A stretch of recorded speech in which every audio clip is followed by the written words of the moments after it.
کیا نارسسسٹ یا خودغرض انسان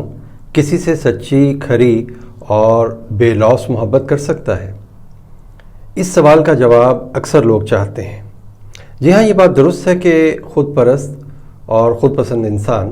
اپنی زندگی میں محبت کا تجربہ کر سکتے ہیں، لیکن ایک سچی، صحت مند اور بے لوث محبت کرنے کی جو ان کی صلاحیت ہوتی ہے، وہ ان کی طبیعت اور ان کی عادات کی وجہ سے اکثر یہ صلاحیت متاثر ہو جاتی ہے، کیونکہ نارسسسٹ یا نرگسیت پسند بنیادی طور پر اپنی ضروریات اور اپنی خواہشات کو ہی اپنے سامنے رکھتے ہیں۔ ان کی خودغرض فطرت ان کے لیے جو ان کے ساتھی کے جذبات ہیں، یہ فطرت جو ہے ان کو ان جذبات کو پڑھنے نہیں دیتی، ان کو سمجھنے نہیں دیتی، اور پھر اس کے علاوہ ان میں ایک فطری ہمدردی کی بھی کمی ہوتی ہے، وہ ہمدردی یا ایمپیتھی جو کہ ایک محبت کا لازمی حصہ ہوتی ہے۔ یہ ایمپیتھی اور احساس نارسسسٹ لوگوں میں نہیں ہوتی۔ تو محبت میں نارسسسٹ کو اپنے ساتھی کے جذبات اور ان کی ضروریات کو سمجھنے یا ان کی پرواہ کرنے کے لیے بہت جد و جہد کرنا پڑتی ہے، جو وہ نہیں کرتے۔ اس کے علاوہ نارسسسٹ کی محبت اکثر مشروط ہوتی ہے، یعنی جب تک ان کا ساتھی ان کی ضروریات پوری کرتا رہے یا ان کی انا کو بڑھاوا دیتا رہے تو وہ اپنی محبت اور کیئر کا اظہار کر سکتے ہیں، لیکن جب ان کی توقعات پوری نہیں ہوتی ہیں یا انہیں اندازہ ہو جائے کہ اب ہمارے ایمپیتھس کو یا ہم سے محبت کرنے والوں کو ہمارے رویوں کے بارے میں اندازہ ہو گیا ہے، تو ان کی یہ محبت تیزی سے بے حسی اور دشمنی میں بدل جاتی ہے۔ اس کے علاوہ نارسسسٹ محبت کو مینیپولیشن یا ایکسپلائٹیشن کے ہتھیار کے طور پر بھی استعمال کر سکتے ہیں، ایک ایسا ہتھیار جس سے وہ اپنے ایمپیتھ پر، اپنے محبت کرنے والوں پر اپنا کنٹرول رکھ سکیں۔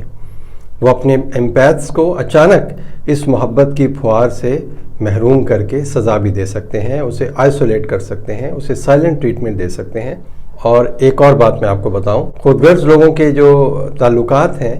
ان میں اکثر گہرائی اور سچائی کی کمی ہوتی ہے۔ وہ ابتدائی طور پر بہت خلوص سے آپ کو نظر آئیں گے کہ وہ محبت کرنے والے ہیں، اور وہ بہت آپ سے پیار کا سلوک کریں گے، لیکن سائیکالوجی کی زبان میں ہم اسے کہتے ہیں لو بامبنگ۔ لیکن جب رشتہ قائم ہوتا ہے تو رشتہ قائم ہونے کے بعد اس میں کمی آنا شروع ہو جاتی ہے اور آپ اس محبت کی پھوار سے محروم ہو جاتے ہیں۔ شروع میں یہ نارسسسٹ اپنے ساتھی کو ایسا جادوئی ماحول دیتے ہیں کہ وہ اپنی قسمت پر رشک کرنے لگتا ہے، لیکن تھوڑے ہی عرصے کے بعد ان کی ازلی اور ابدی خصلت اس رشتے کو داغدار کرنے لگتی ہے اور نارسسسٹک ایبیوز کا سلسلہ شروع ہو جاتا ہے، جس کا میں پچھلی ویڈیوز میں ذکر کر چکا ہوں۔ سانپ اپنی کینچلی تبدیل کرتا ہے اور اپنا زہر اپنے شکار کی رگ رگ میں پھیلانے لگتا ہے۔ ان کا یہ جو رویہ ہوتا ہے کہ اچھے بھلے صحت مند محبت بھرے رشتے کو عذاب بنا دیتا ہے، اور ہم جانتے ہیں کہ سچی محبت کے لیے جذباتی قربت کی بھی ضرورت ہوتی ہے،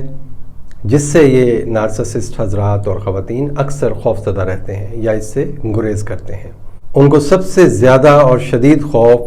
اپنی منافقت بھرے رویوں کے بے نقاب ہونے کا ہوتا ہے، اور یہی خوف انہیں گہرے اور حقیقی تعلق قائم کرنے سے روکتا ہے۔ اب اس کا علاج کیا ہے؟ ایسے لوگوں کو اس خوف اور بے یقینی سے نکالنے